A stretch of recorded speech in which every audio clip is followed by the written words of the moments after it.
La plupart des grandes marques émergentes ont un modèle dont tout le monde parle avec enthousiasme. Pour Xiaopeng Motors, c'est sans conteste la P7.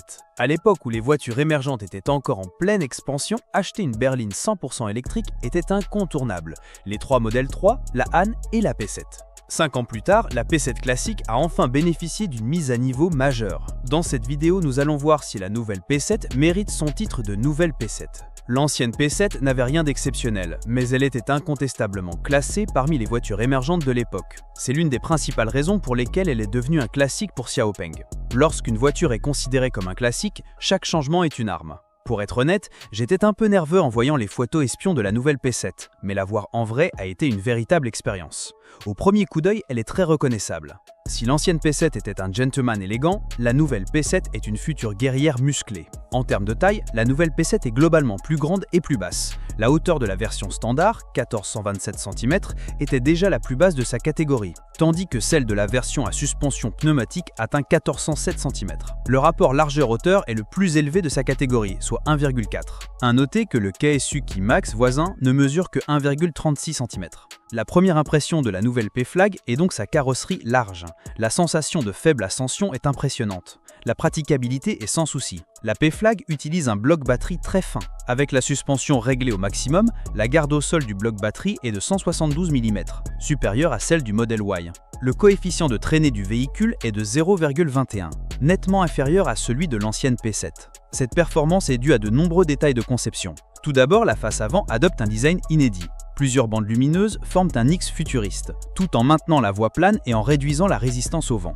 De plus, leur esthétique soignée confère à la nouvelle P7 une allure haut de gamme.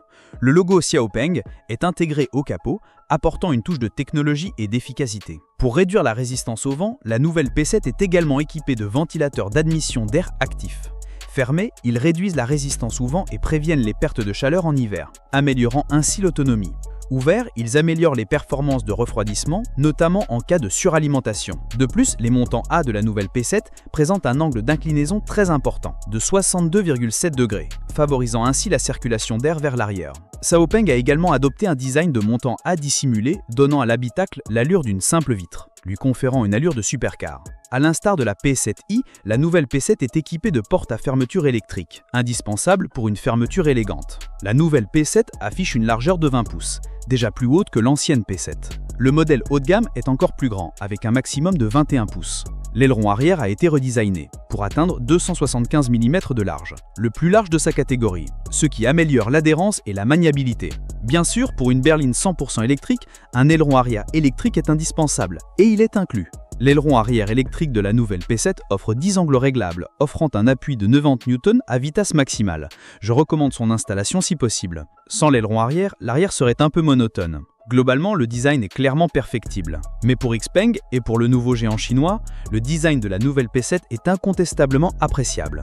Comparé à son extérieur, je trouve les changements apportés à l'intérieur sont encore plus impressionnants. La sensation la plus marquante à bord réside dans la texture améliorée.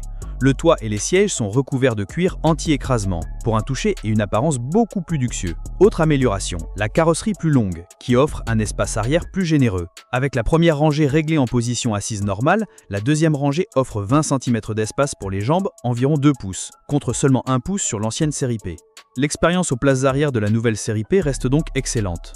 Cependant, compte tenu de la hauteur du véhicule, 1427 cm, la garde au toit est un peu juste. En position assise plus confortable, on ne dispose que de 2 à 3 doigts. La série P ne sacrifie pas l'espace du coffre pour préserver la deuxième rangée. La profondeur du coffre est maintenant de 10 cm.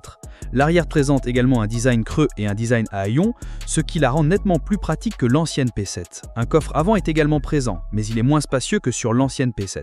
Les équipements sont également plus nombreux.